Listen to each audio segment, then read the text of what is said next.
Good evening, student. So now, once again, myself, Dr. Mukesh Nautiyal. So today we are going to discuss about the simultaneous differential equation. Okay, simultaneous differential equation. One more important topic of differential equations. Also, फिर वही बात कि this is very important topic for your examinations, also for your competitive exam, as well as for your other useful examinations जो आप लोग देते हैं।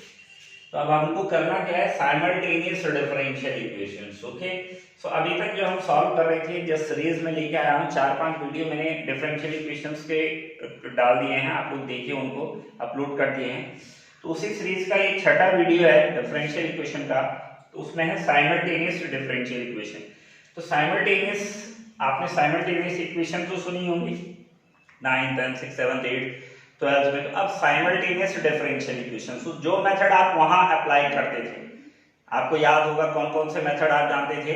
तो आप जानते थे जैसे substitution method, cross multiplications method, eliminations method for solving the simultaneous equations with two variable you have ना। तो सेम वही चीज है, but this time we have, वहां वो लीनियर इक्वेशंस होती थी जैसे x + y = 2, x - y = 4, but this time we have differential equations. तो थोड़ा सा अलग है।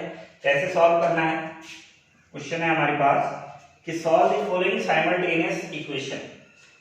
इस साइमल्टेनियस इक्वेशंस को सॉल्व करना है। सो this is equation 1 and this is equation 2 you have. Okay guys, so very simple, और वही तरीका जो आप छोटी क्लासेस में फॉलो करते हैं वही करना है। यहाँ पर मैं आपको एलिमिनेशन, समझ लीजिए आप उसको, जो आप एलिमिनेशन मेथड वहां करते थे तो उस मेथड से बताएंगे। So first you have to arrange this differential equation. This is dx by dt 2x. This dx by dt can be written as d plus 2 and now this x. Okay, या इसको अगर आपको और अच्छे से समझना है तो आप ऐसा समझिए इसको, dx, this is 2x, this is minus 3y is equal to 0. So this can be written as d plus 2 and this is x minus 3y is equal to 0. This is equation 3 you have. Okay, okay guys, now this can be written as, this is first, now second can be written as, second को आप कैसे लिख सकते हैं, dy by dt, this is dy by dt, this is dy. Okay, you know that na, d by dx can be written as d and d by dy can be written as d. Operator है तो dy by dt dy, इसके साथ आप इसको ऐसा लिख लीजिए 2y and minus 3x is equal to 0. So guys, ये क्या हो जाएगा, this is d plus 2 and then y minus 3x is equal to 0. This is equation number 4 you have. Okay, now what we can do here, क्या कर सकते हैं हम, कुछ आप, बहुत सिंपल है। आप देखिए यहाँ y के कोफिशिएंट में 3 है और यहाँ y के कोफिशिएंट में कितना है, d plus 2 है। तो या तो आप ऐसा कर दीजिए, ये x के कोफिशिएंट में d plus 2 है और यहाँ x के कोफिशिएंट में नहीं है, तो आप किसी एक को एलिमिनेट करना है।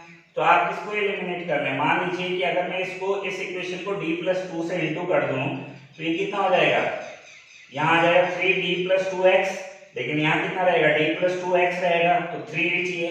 तो आप ऐसा करिए कि इक्वेशन थर्ड को 3 से इंटू कर दीजिए, equation third going to multiply by 3, then you have, अगर आप इक्वेशन थर्ड को 3 से मल्टीप्लाई कर रहे हैं तो देन यू हैव, करिए जरा इसको 3 से मल्टीप्लाई, सो ये कितना आ जाएगा बच्चों, 3, this is d plus 2 and then x and 3 3 जा 9y is equal to 0. Okay guys, now अब हमारा ये हो गया कितना, दिस इज 3d plus 2. सो सीधी सी बात है, अब इसको भी मुझे 3d plus 2 बनाना पड़ेगा, तभी तो ये एलिमिनेट होगा। सेम कोफिशिएंट सेम बनाते हैं, याद है एलिमिनेशन मेथड जैसा है, सेम मेथड है, बस ये डिफरेंशियल इक्वेशन पे लग रहा है, वो किस पे लगता था, वो लीनियर इक्वेशंस पे लगता था। So now equation 4 going to multiply with, equation 4 को किससे मल्टीप्लाई कर दीजिए, यहाँ पे d plus 2 की कमी है, so equation 4 going to multiply with d plus 2. So if you are going to multiply the equation 4 with d plus 2, d plus 2 already you have and d plus 2 you again going to multiply, then this is d plus 2 and this is d plus 2, and then y minus 3, this is d plus 2, and this is what? This is x is equal to 0 you have. Okay guys, now अब आप इन दोनों equations को add कर लीजिए, क्योंकि ये plus है और ये माइनस है, सो देयरफॉर ये आपका क्या हो जाएगा? कैंसिल हो जाएगा। सो देन यू हैव, क्या बचेगा आपके पास? लिख लीजिए, this is d plus 2, so this can be written as d plus 2 का whole square, then y, then minus 9y is equal to 0। Okay guys, so अब इसको क्या लिखेंगे? d plus 2 का होल स्क्वायर, ओपन कर दीजिए इसको। So we know that a square plus b square plus twice of ab, so twice of ab यानी 2 to the 4d, कितना आ जाएगा? This is 4d। Okay guys, and ये इसका होल स्क्वायर बोल दिया, और आप इसको क्या करेंगे? माइनस 9 और y जो है आपका ये बाहर आ जाएगा, दिस इज इक्वल टू 0 ये। ओके, इसको बोल दिया, ये माइनस 9, ये y आपने बाहर लिख दिया। तो अब आप इसको क्या कर सकते हैं? दिस इज डी स्क्वायर, ये कितना हो जाएगा आपका? This is D square, this is 4d, 9 minus 4 you have minus 5, and this is y is equal to 0 you have, ये हो जाएगा। Clear?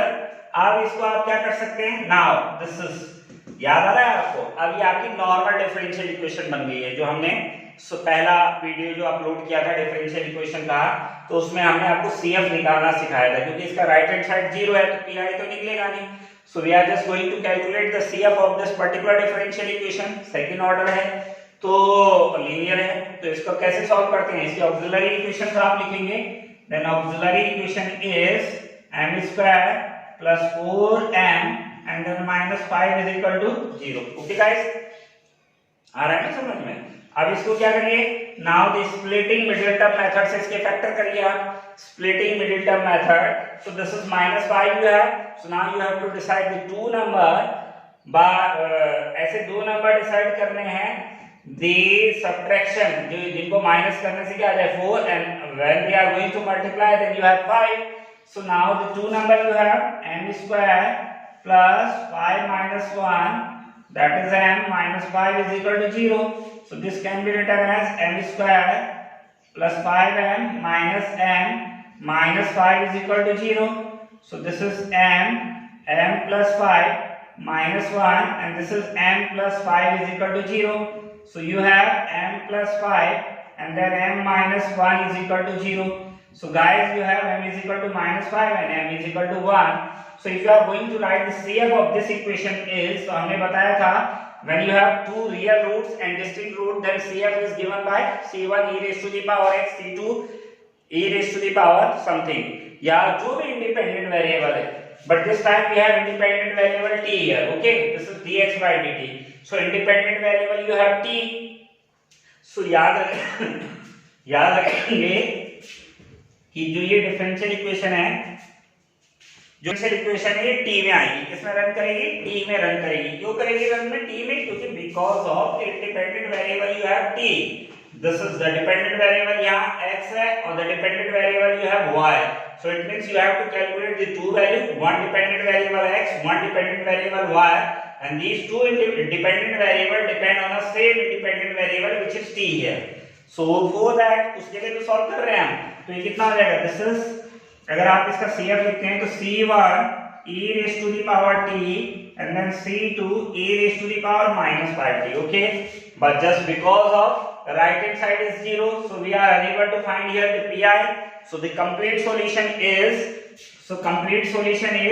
which is equal to, किसके हो जाएगा complete solution? This dependent variable. So y is equal to, you have CF plus pi. Okay guys, so CF you have C1 e raised to the power 2t, C2 e raised to the power minus 5t, or pi you don't have. So this is your final answer for y. Now we have to calculate the x also. So with the help of this y, we can calculate the value of x. इस y की मदद से हम क्या निकाल लेंगे? x की value निकाल लेंगे। तो y निकल गया आपका, y निकल गया। अब आप क्या करेंगे? इस y की वैल्यू को इन दोनों इक्वेशंस में से जिसमें आपको सुटेबल पड़ रहा है उसमें रख दीजिए। So you can calculate the x also. So अब हम क्या करेंगे, कैन आई रब दिस, मैं इसको रब कर रहा हूं। आई होप आप लोगों ने इतना देख लिया होगा। तो अब इसको क्या करेंगे आप, ये है y, कहां रख दीजिए आप इसको, इस y को यहां रख दीजिए। क्लियर है, किसकी वैल्यू निकाली हमने, y की निकाली, y की निकल गई, ठीक है। तो y is this, so now substitute this value is, यहां रख दीजिए इसको y की वैल्यू को, तो कितना आ जाएगा, using this is equation third you है, ओके, थर्ड या first, second, third, fourth, fifth हो गई, sorry fifth. So here we have using value of y from fifth in equation second में यूज करो, सेकंड क्या है आपके पास, this is dy by dt minus 3x plus 2y is equal to 0 ये है, okay guys, so this is d by dt, dy by dt, तो कितना हो जाएगा ये, d by dt of y, y you have c1 e raised to the power t, c2 e raised to the power minus 5t and minus 3x plus 2y, c1 e raised to the power t, c2 e raised to the power minus 5t, ठीक है। इसको solve करेंगे आप तो कितना हो जाएगा, this is c1 e की पावर t का e की पावर t, c2 e की पावर minus 5t का कितना है, minus 5 आएगा, 5 c2 e की पावर minus 5t, ठीक है, डिफरेंशिएट कर दिया ना आपने इसका, ओके। नाउ माइनस 3x, इसको आप क्या करें, राइट हैंड साइड में ले जाइए, जीरो चल रहा है ना, तो उधर ले जाइए, तो 3x हो जाएगा ये उधर जाके, ये हो जाएगा आपका ट्वाइस ऑफ c1 e की power t and then twice of c2 e की power minus 5t is equal to 3x you है, ओके। क्यों लेके इस तरफ, क्योंकि we want to calculate here the value of x ना।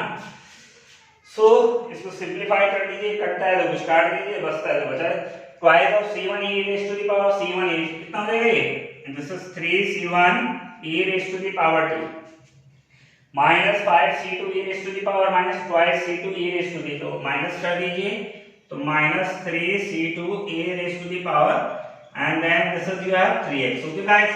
सो the x you have 1/3 c1 e raised to the power t and then 3 c2 e raised to the power minus 5t, 3 cancel कर दो, so x you have c1 e raised to the power t and c2 e raised to the power minus 5t, ठीक है बच्चों। तो ये हमारा क्या आ गया, x भी आ गया और y भी आ गया। सो साइमल्टेनियस इक्वेशन का सॉल्यूशन आपके पास है, this is x and this is y, so complete solution is x is equal to कितना हो गया आपके पास, c1 e raised to the power t then c2 e raised to the power minus 5t, okay, and then y you have c1 e raised to the power t and plus c2 e raised to the power minus 5t, भाई इतना ही फर्क है, यहाँ minus आया और यहाँ क्या आया, दैट इज प्लस आया। सो ये आपका क्या हो गया, x और y का वैल्यू आ गया। अगर आप इसको डिफरेंशिएट करके, तो ये इसको वेरीफाई भी करेगा, इस इक्वेशन को, तो आप वेरीफाई भी कर सकते हैं कि हमने जो निकाला दैट इज करेक्ट और रॉन्ग निकाला है, जो भी है वो वेरिफिकेशन भी हो सकता है। तो आई होप आप लोगों को ये समझ में आ रहा होगा। आप इस चैनल को देखिए, लाइक करें, सब्सक्राइब करें और साथ ही साथ हमारा फेसबुक पेज है doctor Mukesh Nautiyal maths classes, तो जरूर आप इसको फॉलो करिए, उसमें भी आपको ये सारे लिंक मिलेंगे, तो आप इसको देखते रहिए। आगे पूरा डिफरेंशियल इक्वेशंस को कवर करते रहेंगे और बीएससी के जितनी भी बुक्स हैं, एमएससी की हैं, प्राइमरी की हैं, upper primary, inter, high school, सबके वीडियो आपको प्रोवाइड करवाए जाएंगे। तो प्लीज लाइक, सब्सक्राइब और शेयर। Thank you.